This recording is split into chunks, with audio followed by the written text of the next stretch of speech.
Hi, Jennifer Warren here, and I'm here to discuss sort of the progress in my natural capital practice, which I said would be evolving, and it has. Um, so, one thing that I have learned in the last year is that for everything, I have like this natural capital lens in any project in which I'm involved. And basically, that is just how to value the Earth's assets.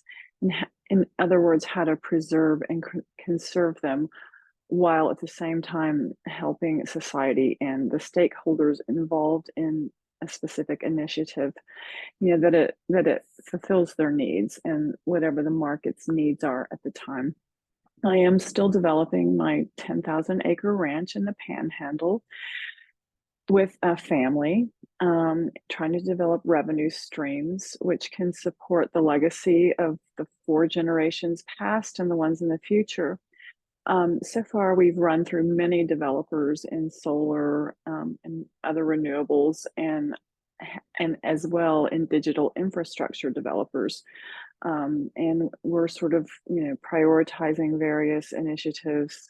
But we're also going to look eventually at some biodiversity related initiatives and nature-based solutions because the land is quite beautiful and quite pristine. And that is kind of one of the goals, is to keep everything intact, develop some revenue streams so that they can afford this beautiful ranch now and in the future.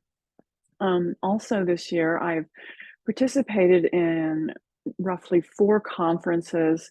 One was in Austin at the time of South by Southwest, and it was largely VCs, private equity funds, and startups. And I heard many, many pitches and many really interesting startups that were in sustainability ventures.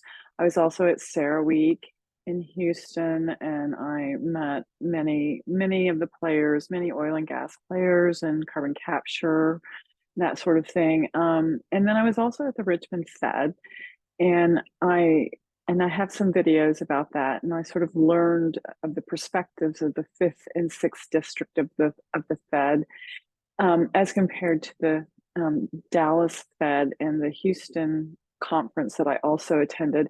A little bit different viewpoints, but I think everybody's trying to do the same thing, and a lot of it has to do with decarbonization and producing energy cleaner, producing energy more sustainably, using resources more sustainably. I think everybody's on the same page, really. So that's one thing I have learned over time. And through sort of traveling around the United States, I have sort of started forming this multidisciplinary team. Really, they're partners, and it just sort of keeps expanding, and everyone's on the same page, trying to advance sustainable approaches that work with nature and sort of advance the energy system sustainably. I also have a database being built, which is a network of global investors, developers, funds, various types of funds, and experts. And with this, I'm approaching it as this market maker, as I discussed before. It is very much frontier work, that there is a project-based orientation where we're all trying to do boots on the ground projects, because that's really where it matters, is where the rubber meets the road, is doing a project, doing something that will move the needle on more sustainable natural capital, if you will. So there's an alignment, I believe, of the needs in our changing energy system and the attention to sustainability.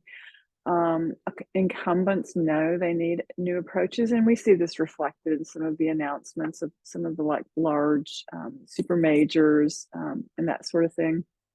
I think one issue that I'm having is just that it's a challenge to articulate this vision and apply it at the same time. There's a lot of marketing and just talking about all of the different approaches, which I know that the IRA legislation has sparked a lot of that. And I just had a really interesting interview with Jonathan Grammer, who's the CEO of US Carbon Capture. And we were really discussing where things are in a practical way with carbon capture. And the work is very much on the frontier. It's not as evolved and advanced as sort of the media portrays or how others might talk about it in various conferences. So we again were just trying to really sort out, where the rubber meets the road of what is happening, what is real, and even further, what is economic. And there's a video interview that one can look at on my YouTube channel. So there is progress, depending on what measuring stick one might use. I am liking the idea of identifying sort of hydrocarbon plays and marrying that with some biodiversity approaches, approaches that complement each other. And so I'm always looking at what is doable, what is practical, what is time efficient. Because if we're in fact trying to decarbonize as fast as possible and help, sort of restore nature's assets, both time efficiently and economically, it has to be looked at from a practical point of view. Like, what is the highest use case for both people and planet? And what I have learned too is that that's about connecting the right people and the resources and at the right time. So it's a big job. But again, one other thing I will note is, um, you know, on looking at a cleaner path forward, it doesn't matter whether a firm or an organization is adopting net zero, the SDGs, whether they're COP oriented, ESG oriented, it really doesn't matter. For myself, I'm very much energy source and acronym agnostic.